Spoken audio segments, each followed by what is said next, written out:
지금부터는 황도 12궁 중에서 몇 개만 살펴보겠습니다. 황도 12궁은 태양이 1년간 지나가는 그 황도대를 30도씩 이렇게 분할을 해서 12개로 만들어서 12개의 별자리로 만든 거예요. 아까 말씀드렸듯이 메소포타미아, 고대 바빌로니아에서 유래한 것이고요. 그리스 시대에 와서 이렇게 여러 가지 이제 사리 국보에서 별자리 신화가 만들어진 거고요. 여기 보면 황도 12궁 다 잘 아시죠?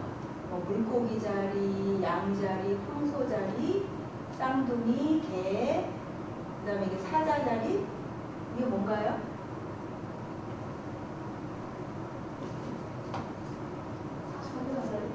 처녀자리네. 처녀자리, 천칭, 개자리, 그 다음에 궁수자리, 염소자리, 이거는 물병자리. 이렇게 12개를 가 있고요. 네, 처음에 볼 것은 이제 양자리입니다. 양자리는 별자리 중에 아르고 자리하고 관련이 있어요.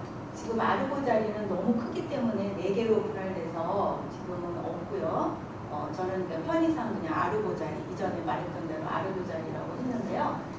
양자리에 관련된 신화가 유명한 그 이하손과 메데이아 이야기에 이제 단초가 되는데요.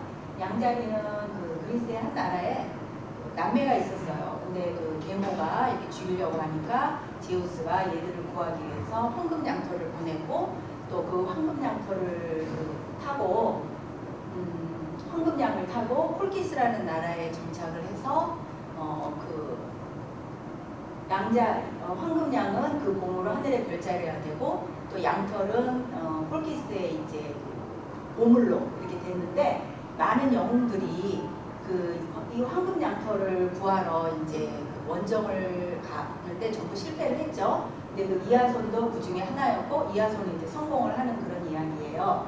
그래서 이제 마녀 메데이아 얘기도 나오고 하는데요. 여기서 보면은 이제 이하손이 아르고 원정대를 아까 그 아르고 자리는 아르고 원정대가 타고 간 그 아르고 자리를 상상해서 만든 별자리예요. 이 아르고를 타고 이하손이 이제 콜키스에 도착을 해요. 그런데 그곳 공주인 메데이아죠. 메데이아는 공주이기도 하지만 그 마녀 키르케의 조카예요. 그래서 이 메데이아도 마녀고요. 그래서 그 황금 양털은 잠을 자지 않는 그 용이 지키고 있는데 그 용을 잠재우기 위해서 마약을 만들고 있는 중입니다. 그리고 이하손은 메데이아에 대한 어떤 그런 절대적인 신임 속에서 이렇게 다소곳이 앉아서 메데이아가 하는 것을 이렇게 바라보고 있는 장면이고요. 아까 그 라파엘 점퍼 워터하우스가 그 그림이에요. 그래서 결국은 용을 퇴치를 했죠. 퇴치를 하고 이제 양털을 이제 접수를 했는데 이것은 기스타포 모로가 그린 이하손과 메데이아인데요. 메데이아가 이하손을 아주 사랑스럽게 바라보고 있고요. 그리고 이하손은 승리의 포즈를 취하고 있죠. 밑에 독수리가 이렇게 부러진 산에 꽂혀서 이렇게 발밑에 깔려 있는데 이 용을 갖다가 모로는 상상력을 발휘해서 독수리로 표현을 한 거예요. 그리고 여기에 여러 가지 이국적인 보석과 장식으로 장식된 그 기둥에 양 머리가 있죠. 양털 대신 또 양 머리로 표현을 했네요. 그리고 여기 보면 이국적인 나비나 또 그 꽃, 풀, 그다음에 오리엔탈풍의 그 화려한 천 이런 것들이 있고요. 그리고 여기 보이실지 모르죠. 메데이아 팔에 그 뱀이 이렇게 걸쳐져 있어요. 그리고 약병을 들고 있고요. 이것은 메데이아가 마녀라는 것을 이렇게 보여주는 거고요. 전체적으로 모로의 특징답게 그 이하손과 메데이아 이야기를 굉장히 그 환상적이고 좀 이렇게 신비롭게 그렇게 표현을 한 작품이고요. 그리고 이것은 허버트 제임스 드레이퍼라고 하는 거의 20세기 초까지 살았던 그 화가, 영국 화가인데요. 고전주의 화가예요. 20세기 화가지만 거의 19세기 활동을 했으니까 메데이아가 이제 황금 양털을 가지고 이제 도망가는데 콜키스의 왕이 가만히 안 있겠죠. 그 아버지인 아에테스 왕이 이렇게 선박을 이끌고 쫓아오고 있는 장면이에요. 그래서 메데이아가 이제 그 매서운 눈빛으로 이 사람이 자기 남동생이에요. 남동생을 바다에 던져버리라고 이렇게 명령하는 장면인데, 사실은 여기서는 던져버리라고 하지만 원래 신화 원래 이야기는 갈갈이 자기 남동생을 갈갈이 찢어서 바다에 여기저기 뿌렸어요. 왜냐하면 아버지가 그 시신을 수습하느라고 못 쫓아오게 하기 위해서 그런 짓을 했어요. 그리고 여기는 뒤에는 이하손이 황금 양털을 들고 전투를 지휘하고 있고요. 여기서는 병사들이 화살을 쏘면서 전투를 하고 있고, 앞에서 열심히 도망가려고 노를 젓고 있죠. 굉장히 대형 작품인데 역동적인 어떤 그런 모습을 잘 표현한 걸작이고요. 이것은 그 에버리드 모건이라고 그 라파엘 적파의 그 여성 화가예요. 좀 이렇게 메데이아가 아까 그 보았듯이 이 그림에서는 굉장히 그 매서운 그 여정부 같이 그려졌는데, 여기서는 굉장히 여성스럽고 나약하고 연약한 비련의 여주인공 같이 이렇게 그렸어요. 아주 그 사각거리는 분홍 드레스를 입고 고전적인 신뢰를 걷고 있는데 손에는 약병이 들고 있죠. 왜 그럴까요? 이하손이 메데이아를 배신을 한 거죠. 돌아와서 그 자기가 그 왕이 그 되려는 그것이 실패를 했어요. 그래서 그 이웃나라 코린토스의 그 왕의 공주 글라우케 공주와 결혼을 해서 왕위를 이어받으려는 그런 야심을 갖고 있었어요. 그래서 그 메데이아와 그 사이에서 난 아이들을 다 버린 거예요. 그러니까 메데이아가 이제 그 복수를 하고자 약병을 들고 이하손한테는 그 아무런 복수를 안 했어요. 글라우케 공주와 글라우케 공주의 아버지 코린토스 왕만 죽이려고 메데이아가 했는데 그 약병을 들고 이제 가는 중이에요. 그리고 이 복도에는 흰 비둘기가 있죠. 흰 비둘기는 비너스 사랑의 여신의 상징이에요. 그리고 꽃이 이렇게 떨어져 있어요.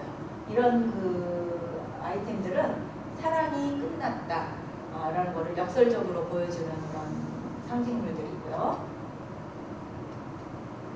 그리고 이것은 메데이아가 자기 아들들까지 그 이하손과 사이에서 난 아들들을 이하손에게 복수하기 위해서 죽여요. 그 장면인데요. 들라크로아는 이 메데이아를 동굴의 장면으로 이렇게 표현을 했네요. 동굴에서 이 메데이아가 지금 그 아이들을 죽이기, 칼이 이렇게 있죠. 죽이기 직전에 그런 장면을 포착한 부분이고요. 한 아이는 이렇게 그 엄마의 그 우악스러운 팔에 매달려 목이 거의 졸려 있고요. 이 아이는 이렇게 엎어진 채 이렇게 지금은 여기 잘 안 보이시지만 사실은 굉장히 두려움에 가득 찬 눈으로 관람자를 바라보고 있어요. 아이들은 왜 이 상황이 어떤 상황인지 모르고 그냥 두려움만 느끼는 거죠. 그리고 이 아이들의 그 하얀 피부와 또 옷도 하얗죠? 이런 거는 그 아이들의 그 순수한 무죄 이런 거를 상징하고요. 메데이아의 그 붉은 옷은 그 피, 폭력 이런 거를 서로 대조적으로 표현하고 상징하기 위해서 장치해 놓은 거고요. 그리고 이게 피라미드 구성이에요. 피라미드 구성은 주로 이제 그 피에타상을 그릴 때 그 십자가에서 내려진 예수를 끌어안은 그 성모 마리아 상을 피에타라고 그러잖아요. 피에타상의 전형적인 구도인데 이 들라크로아는 이 구도를 사용을 했어요. 그래서 어떤 또 다시 그 역설적인 그런 모습, 의미를 또 보여주고요. 근데 어떻게 보면은 이게 메데이아가 그 아이들을 죽였지만 여기서 보면은 이렇게 그 그늘 입고 그 관을 쓰고 있는 것이 꼭 투구 같잖아요. 그래서 마치 전쟁을 하고 있는 여전사와 같은 그런 그 분위기도 줘요. 그리고 표정은 굉장히 두려움과 공포와 불안 이런 거를 아주 미묘한 표정을 가지고 있고요. 살인을 하려는 그 어머니의 단호한 표정이 아니라 굉장히 그 혼란스러운 표정이에요. 그래서 외부의 밖으로부터 그 아이들을 지키려고 하는 어머니로도 해석이 되기도 하고, 그래서 이 그림은 굉장히 여러 가지 그 미묘한 분위기를 주는 그 들라크로아의 그 걸작입니다. 네, 이 그림은 제가 제일 좋아하는 메데이아 그림인데요. 어떤 역동적인 움직임도 없어요. 그렇지만 이 표정 하나만으로 모든 것을 이렇게 메데이아의 어떤 처한 상황을 모든 것을 표현하고 있는 걸작인데요. 이 표정을 보세요. 어떤 그 분노와 또 질투심, 그리고 미묘한 이 눈의 그 표정에서 미묘한 질투, 또 광기, 이런 것을 다 볼 수가 있어요. 그래서 명작이라고 하고요. 또 이 그 세세하게 보면은 이 산호 목걸이인데, 산호 목걸이를 이렇게 손가락으로 신경질적으로 히스테리하게 이렇게 막 쥐어뜯고 있어요. 심리를 나타내는 거죠. 그리고 여기는 보면은 두꺼비 두 마리가 엎어져 겹쳐져 있는데, 밑에 있는 것은 글라우케 공주고 위에 있는 건 이아손이에요. 두꺼비 교미하는 장면을 두 사람의 어떤 그런 관계를 상징하는 거고요. 여기 보면은 황금 노란 가오리예요. 노란 가오리는 말린 노란 가오리인데, 여기에는 그 독이 있다고 그래요. 독을 만들 때 이걸 쓴다고 그러는데, 이것과 그 다음에 이집트 고양이 신이에요. 이런 그 불길한 물 아이템들은 마데이아가 마녀라는 것을 상징하는 물건들이고요. 우리도 실제로 약을 만들고 있죠. 글라우케 공주의 그 예복에 발을 독약을 만들고 있는 거예요. 그리고 여기 보면은 이 당시 19세기, 17세기에서 19세기까지는 시노아질이라고 해서 중국풍, 그 다음에 자포니즘 해가지고 일본풍의 어떤 그런 문화가 굉장히 유행을 했어요. 도자기라든지 옷, 복장이라든지, 그 다음에 실내 장식, 가구, 이런 것이 중국이나 일본에서 들어와서 굉장히 유행을 했는데, 미술에서도 어떤 그런 모습이 보여지는 그림이 많아요. 일부 영향을 많이 받은 일본 판화에서, 고흐 같은 경우는 일본 판화에서 많은 영향을 받았고요. 여기서도 보면은 이 동양풍의 그런 그 이미지들이 많이 있는데요. 여기 이아손이 배를 타고 떠나는 장면이에요. 메데이아를 배신하는 그런 걸 상징하고요. 또 여기 보면은 용이 있죠. 그리고 여기 그 다음에 소나무 같은 이런 동양적인 나무들이 있고요. 이런 것들이 어떤 그 신화지리, 자포니즘 이런 거를 유행한 시대를 반영하는 그런 것이라고 볼 수가 있고요. 네, 메데이아는 일부 근래에 들어와서 일부 페미니스트들이 원조 페미니스트다 이렇게 평가를 하면서 메데이아를 끌어들이고 있어요. 왜냐하면 전통적인 여성상은 남자한테 배신당해도 그저 울고 그냥 괴로워하고 이런 거에 그쳤는데, 자기를 배신한 이아손을 단호하게 처단을 했잖아요. 아이들을 죽여서 복수를 했잖아요. 그리고 이아손은 결국 이제 거리를 뜯다가 결국은 이제 절망 속에서 죽었거든요. 복수를 한 셈이거든요. 그래서 배신한 남자를 단호하게 처단하는 어떤 독립적이고 강한 여성이다. 여성의 어떤 힘을 보여줬다. 그래서 페미니스트들의 어떤 좋은 모델로 이렇게 하고 있는데, 어떻게 생각하시나요? 글쎄요, 강력한 여성상이긴 한데 자기 자신 너무 제가 생각하기에는 너무 자기 중심적인 것 같아요. 이기적이고, 그리고 원래 자기 어머니의 모성까지 페미니스트들이 부정할 필요는 없잖아요. 자기가 난 자식인데 이아손에게 복수한다고 아들들을 죽이고, 그리고 자기 남동생도 죽였잖아요. 그리고 조국을 배신하고요. 사랑만을 위해서. 그리고 그것이 이제 자기의 욕구가 배신을 당했을 때는 또 가차없이 자기 하고 싶은 대로 한 거예요. 그래서 저는 페미니스트라기보다는 악녀에 가깝다라고 이렇게 평가를 하는데, 여러분은 어떻게 생각하시는지 모르겠네요. 네, 황소자리입니다. 황소가 이렇게 뿔을 내밀고 있는 그 머리 부분을 표현한 그런 글자인데요. 티치아노의 에우로페의 강탈이 아주 유명해요. 이 작품은 흰 소가 제우스가 흰소로 이렇게 그 변했죠. 그래서 에우로페 공주를 이제 크레타 섬으로 납치해가는 이야기인데요. 여기 보면은 에우로페의 그 젖가슴이 한쪽이 드러나 있고 허벅지도 이렇게 전부 벗겨져 있고 이제 에로틱한 그런 그 뉘앙스를 풍기고 있어요. 그리고 이것이 큐피드잖아요. 사랑의 화살을 들고 있는 큐피드. 큐피드는 사랑을 상징하니까 이 그 납치의 어떤 그런 장면이 사랑이다라는 것을 암시하는 거고요. 그리고 또 에우로페가 황소의 뿔을 꽉 잡고 있잖아요. 이것은 여성이 그 어떤 그 사랑의 행위를 할 때 두 팔을 벌리고 다리를 벌린 그 모습이 또 그것을 연상하게 하는 그런 점에서 좀 에로틱하고 반응적인 그 뉘앙스를 풍기는 그림이라고 할 수가 있습니다. 티치아노는 사실 그런 그림을 많이 그렸어요.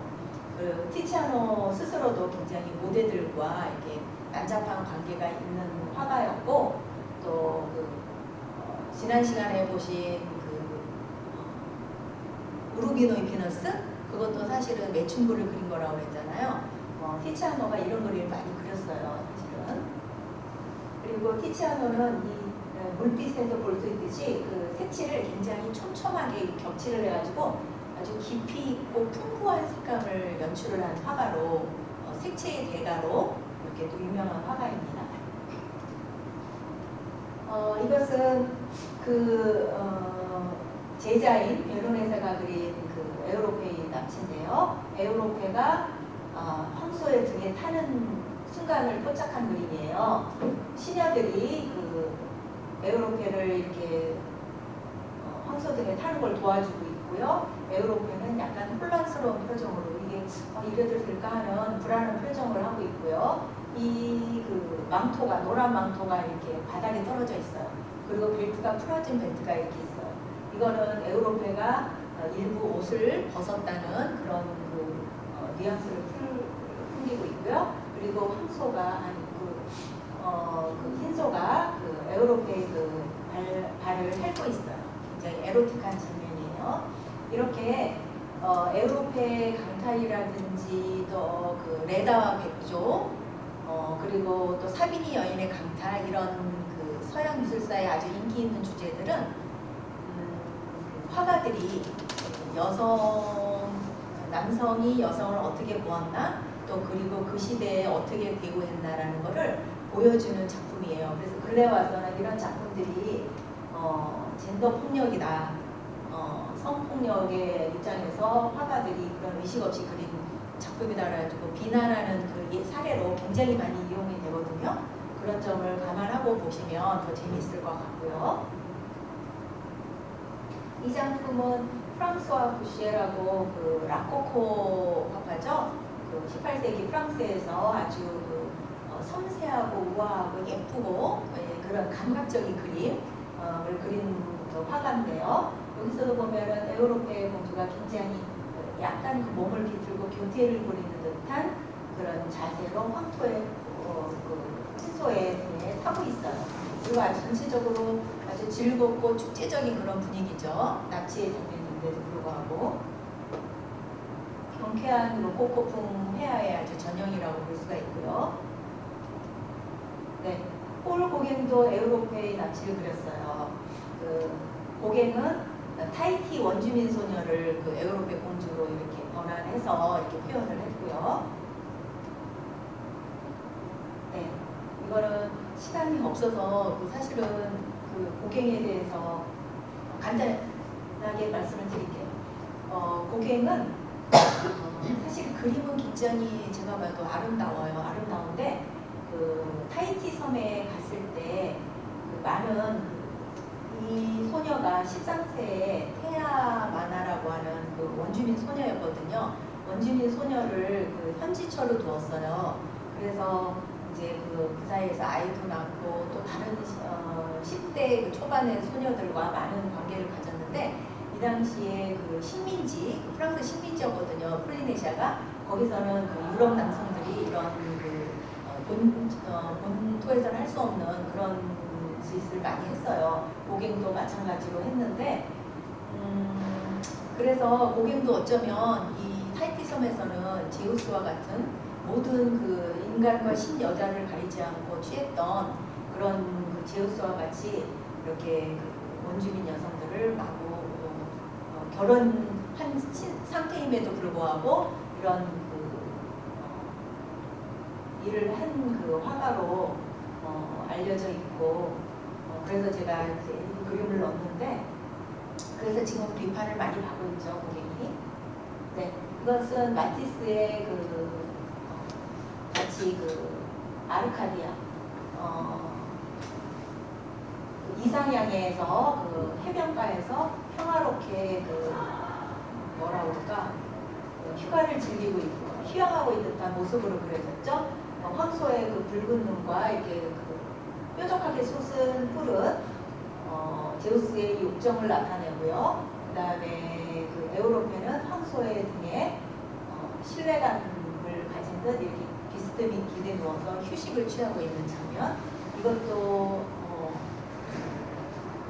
어떻게 보면 강탈의 장면인데 좀 어울리지는 않는 그런 그림이라고 할 수 있지만 19세기, 20세기까지도 화가들은 전부 이렇게 그렸으니까요. 요새 이런 그림을 그리면 아마 조금 문제가 될 것 같아요.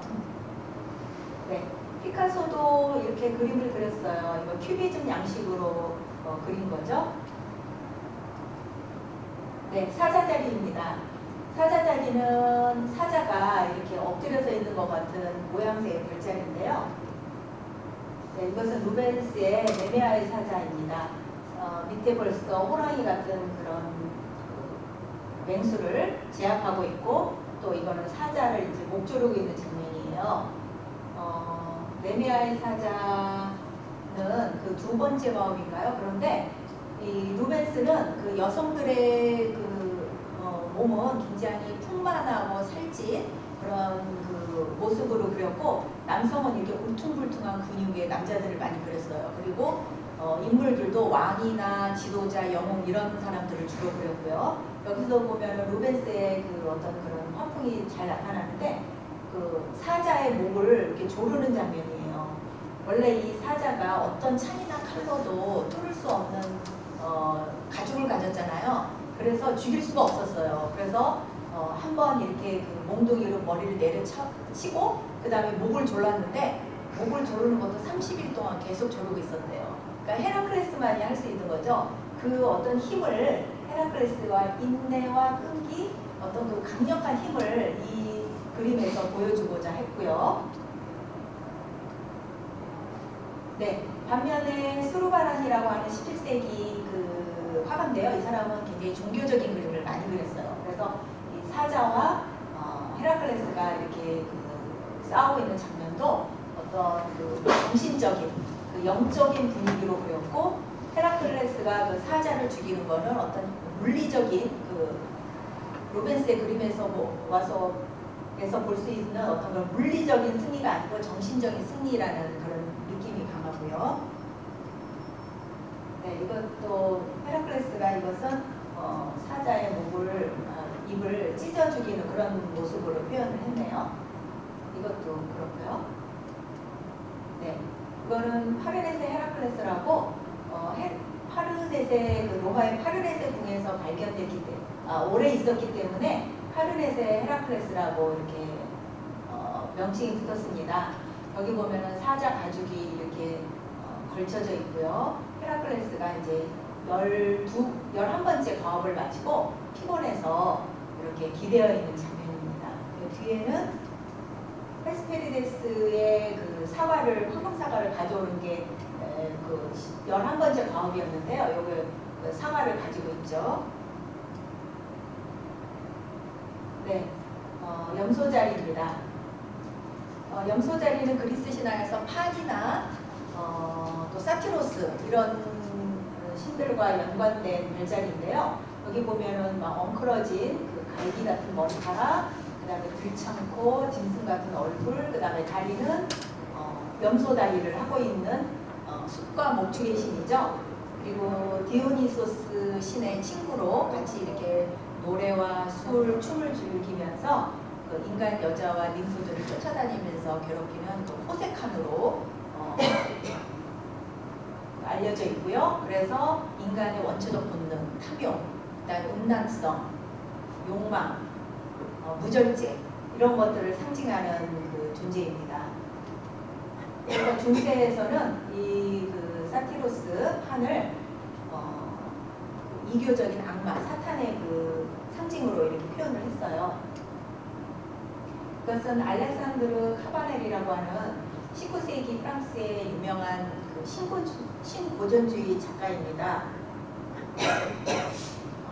이 사람은 이 판은 이제 로마 신화에 가면 파우누스가 돼요. 판이랑 마찬가지인데요.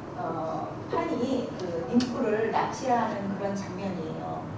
파우누스가 판이 굉장히 그 음란하고 호색하니라고 그랬죠. 그래서 ним프들을 노상이 이렇게 쫓아다니면서 납치하고 강탈하고 이러는데 그 장면을 그린 작품이고요.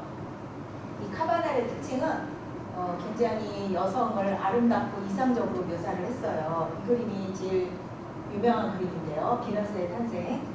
이 비너스의 탄생에서 보면 저는 지금까지 본 그림 중에서 가장 이렇게 인상에 남은 그림 중에 하나예요. 이 그림이. 여기서 보면 잘 보이지 않지만 파란 눈이 이렇게 굉장히 몽롱한 관능적인 것도 유혹의 빛을 띠고 이렇게 떠 있고요. 그 다음에 이 탐스러운 머리카락이 금발이 이렇게 늘어뜨려 있고 몸도 굉장히 계곡같이 도자기같이 아름답게 이렇게 묘사가 된 그런 그림들을 많이 그려서 그 당시에 그 귀족들이나 뭐 나폴레옹 3세 같은 사람들이 이 사람 광팬이었다고 그래서 나오자마자 싸가고 그랬다고 하는데요.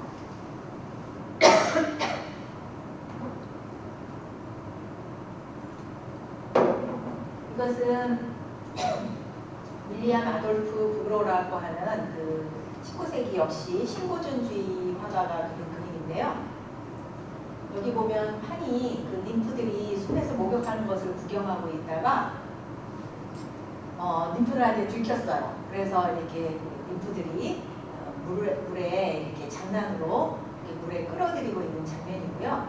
여기서는 겁이 난 ним프들이 이렇게 숨어서 보고 있고 이 좀 더 용감하고 장난기가 있는 ним프들은 이렇게 사티로스를 이렇게 끌어들이고 있는 장면인데요.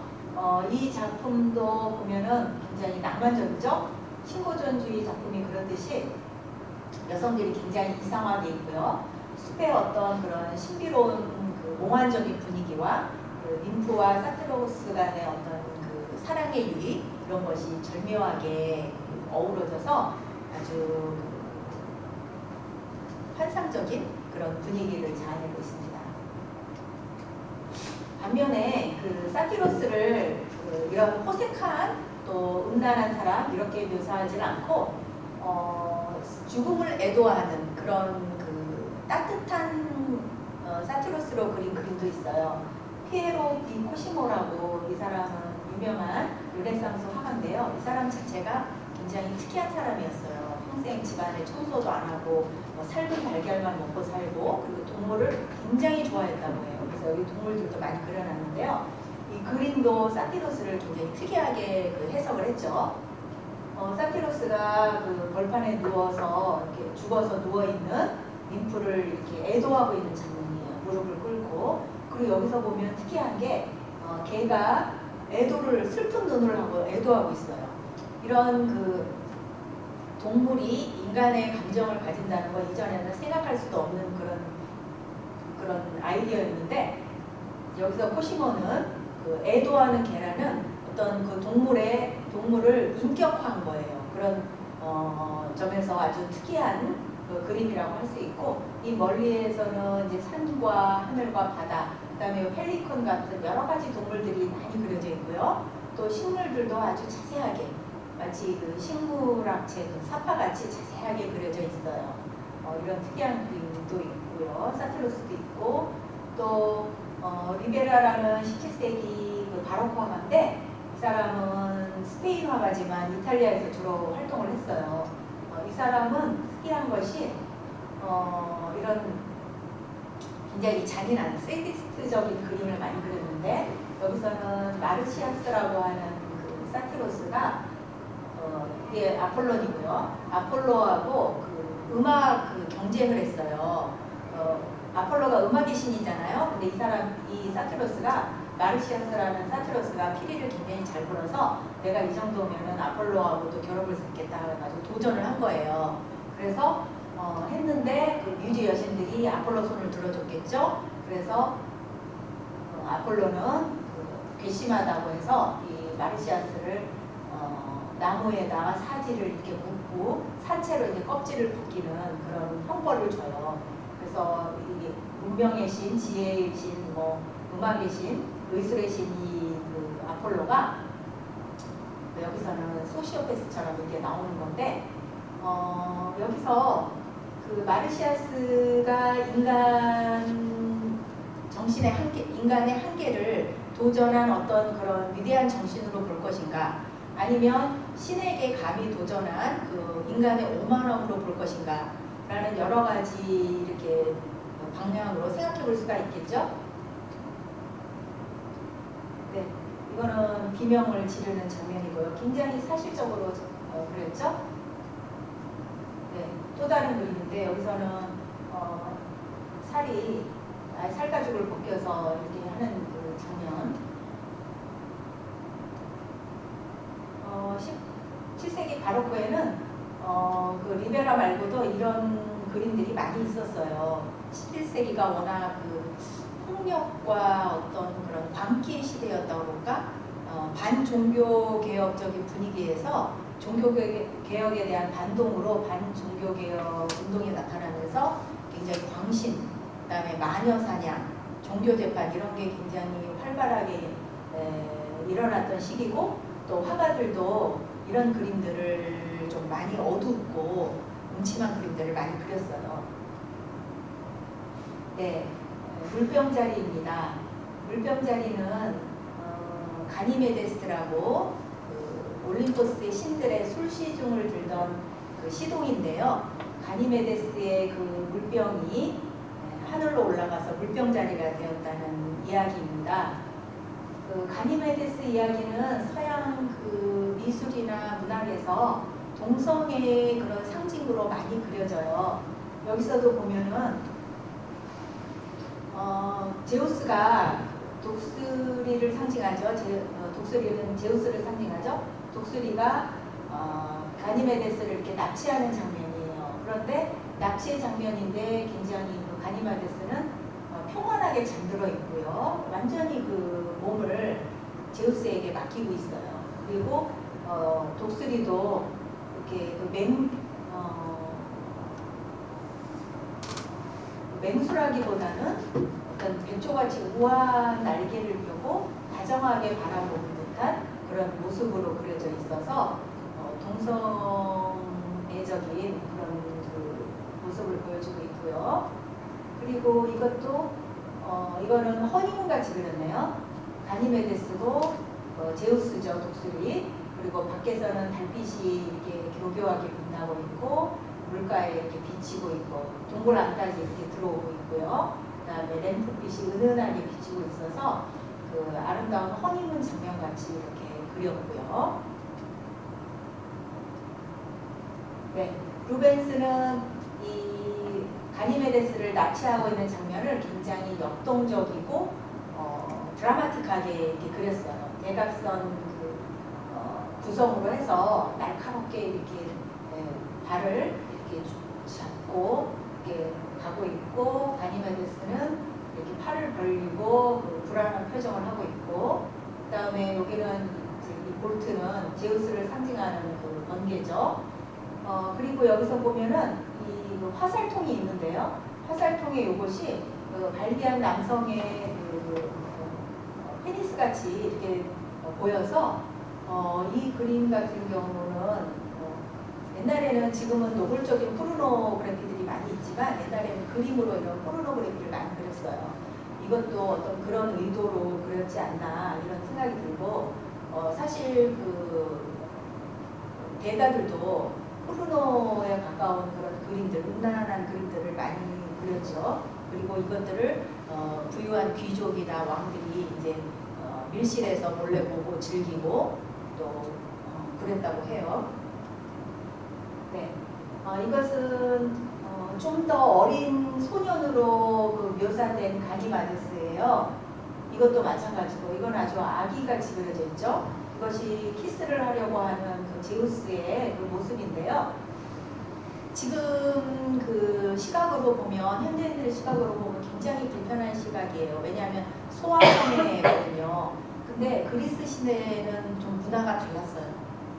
문화가 달라서 페데라스티라고 하는 그런 문화가 있었는데 그 어린 소년과 성인 남성의 그 성행위를 굉장히 그 동성애죠. 이상적으로 봤어요. 그래서 그 오히려 그 여성과의 관계는 자손을 번성하기 위한 그런 걸로 봤고, 진짜 가장 이상적이고 고귀한 사랑은 이런 남성과 남성 간의 사랑이라고 생각을 했어요. 특히 어린 소년과 성인 남성 간의 사랑.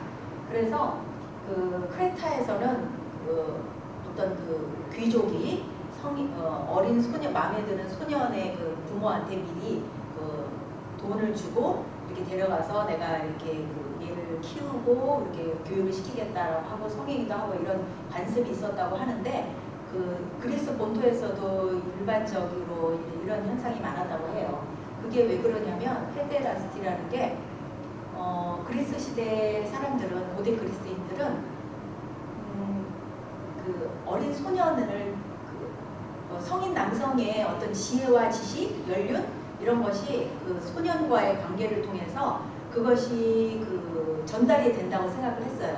그래서 그 소년이 자라서 그 사회에 어떤 그 기여를 하게 되고 사회가 발전하게 되는 원동력이라고 생각을 했던 거예요.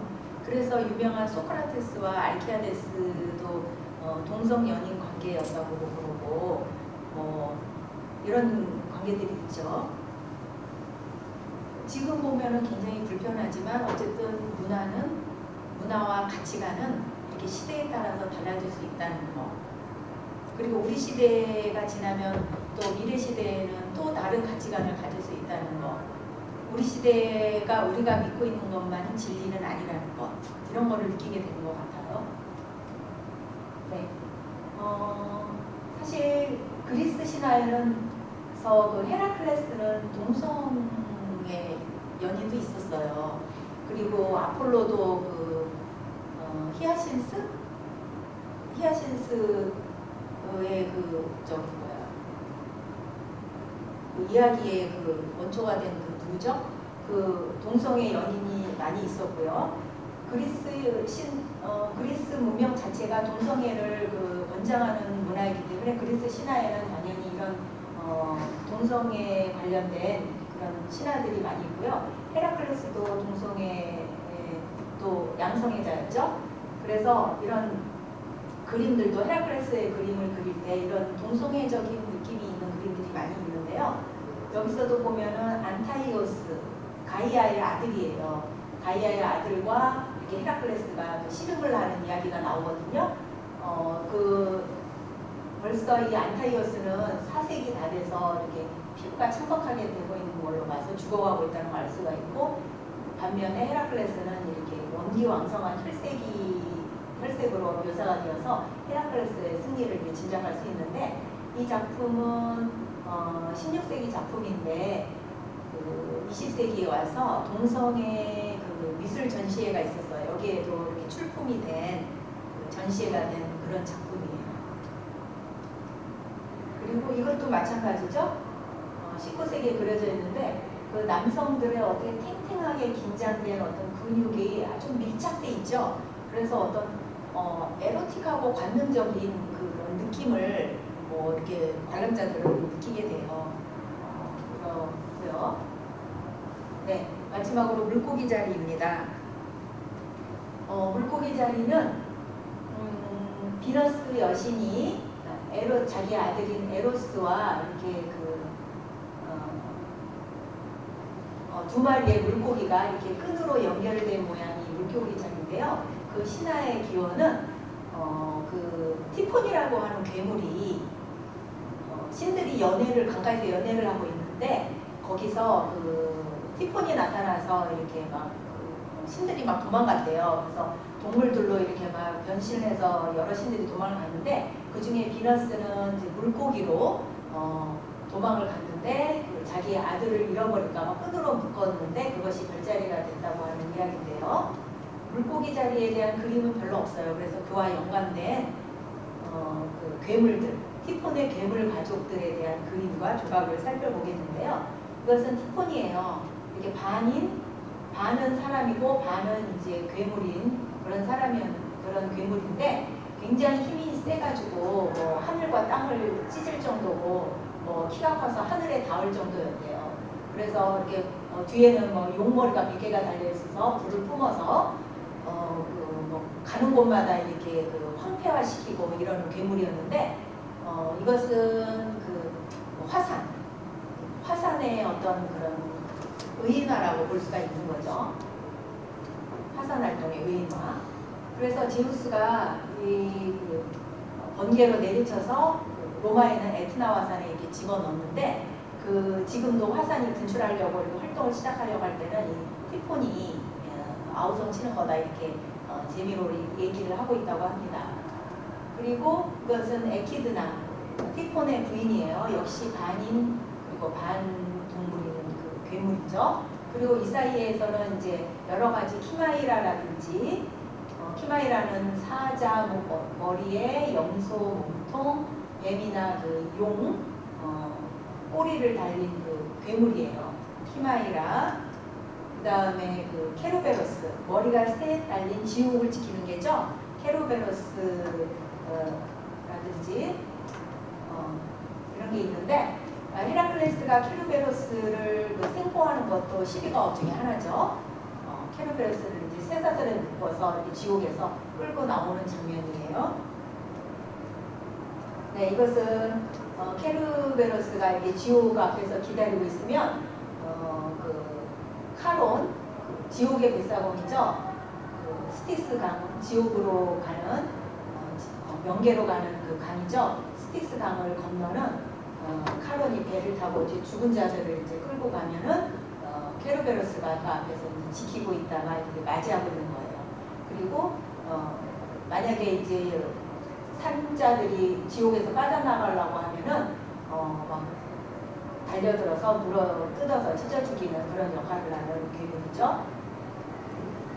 네, 이것은 히에로니무스 보스라고 하는 그런 그 르네상스 화가예요. 그 16세기 화가인데 케르베로스를 그 표정은 굉장히 순하게 그렸지만 그 갑옷을 입은 게롤을 그려서 한 사람을 이렇게 뜯어먹고 있는 그런 모습으로 이렇게 끔찍한 모습으로 그렸어요. 네, 여기에 보면은 쾌락의 동산이라는 프라도 미술관에 가면 그 세포 그 트리티크라고 하는 그 유명한 그림이 있는데 여기 보면은 여기에서 그 장면이 나옵니다. 시간이 없어서 그냥 넘어갈게요. 이거 장면이 그렇죠? 지옥을 그린 장면이에요. 네, 여기 보면 지옥의 한 구석에서 이렇게 케르베로스가 뜯어먹고 있는 장면이에요. 네, 이것은 아까 그 스루바란이 그린 헤라클레스와 히드라인데 히드라는 머리가 9개 달린 괴물이죠. 아무리 잘라도 또 다시 나오는 거예요. 그래서 헤라클레스가 몽둥이를 자른 다음에 이올라우스라는 조카에게 횃불로 지지게 했어요. 그래서 이제 다 퇴치를 했는데 이 히드라가 상징하는 것은 아무리 잘라도 또 솟는 우리 인간의 욕망, 끝없는 집착 이거를 상징하는 거예요. 그래서 헤라클레스가 이거를 다 집착을 끊고 위대한 사람이 된다는 상징적인 이야기고요.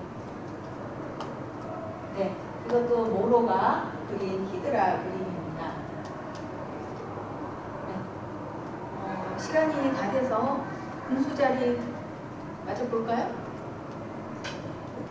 분수자리는 그 켄타우로스, 케이론이라고 하는 켄타우로스가 있었어요. 반인 반 사람인데 이 사람은 아주 현인이에요. 그리고 학자고요. 그래서 이 아킬레스인데 아킬레스 같은 영웅들을 기른 그 그리스 신화의 그 반인 반마인데 이 사람이 그 우연히 헤라클레스의 그 독화살을 맞아서 이제 그 빈사지경에 이르렀어요. 그래서 죽어서 이제 궁수자리가 된 건데요.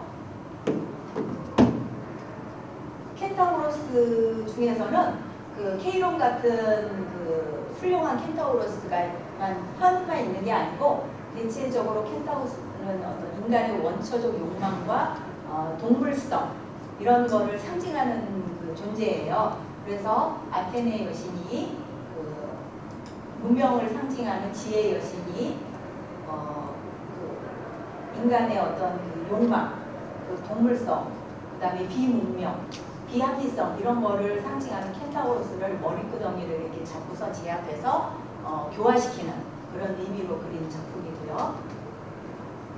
이거는 쌍둥이 자리인데 쌍둥이 자리는 레다의 그 자식들인 폴룩스와 카스토르가 죽어서 이제 별자리가 된 겁니다. 폴룩스와 카스토르는 남의 신부들을 납치해서 이렇게 취하려고 했어요. 그래서 그 과정에서 카스토르가 죽었기 때문에 우애가 좋은 폴룩스가 제우스 신에게 자기도 죽여달라 해서 같이 죽어서 하늘의 별자리가 된 게 쌍둥이 자리예요. 루벤스의 어떤 그런 루벤스크라고 하는 굉장히 풍만한 여성상과 남성의 근육적인 특징들이 굉장히 잘 나타난 그런 작품이죠. 네, 여기까지 하겠습니다. 강연을 들으면서 궁금했던 점이 있으면 질문을 간단하게 해주실까요?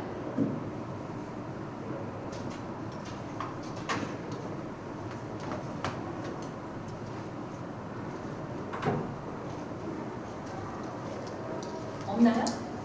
네. 그리스 동성애 네. 소아성애인데 그 어린 남자애한테 나를 그리고 복제시키는 거잖아요. 나를 어떻게 한다고? 복제라는 게 유전자 복제가 아니고 얘가 가진 지식과 나의 네네. 성향을 네. 복제시킨다는 거잖아요. 그렇죠. 왜 아들이 아니고?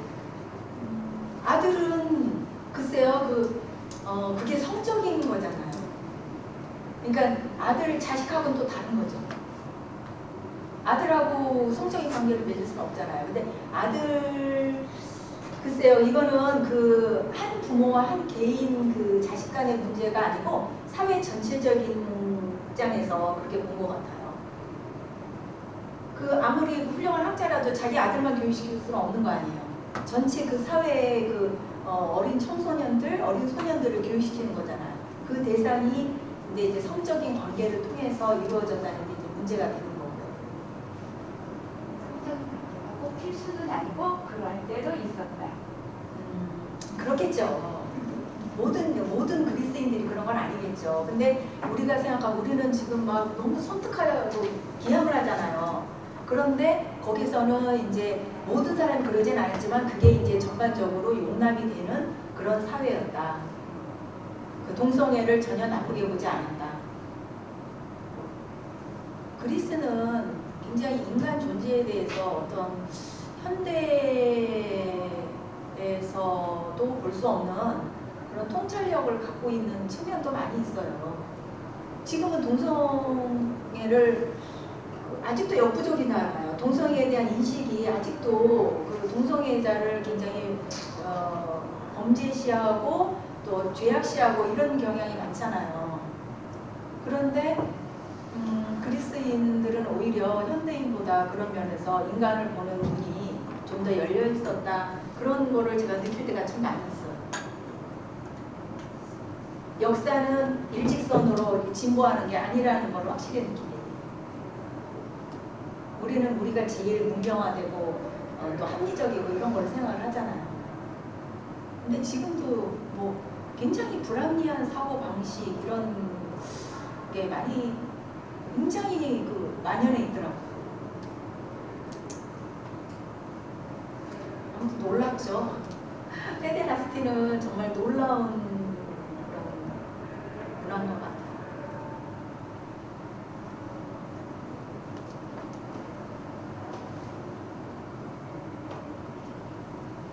네, 다른 질문 없으신가요? 그러면 제 강연은 이것으로 마치겠습니다. 네, 장시간 들어주셔서 감사하고요. 오늘은 좀 지난 시간보다 좀 들어오셨네요. 네, 감사합니다.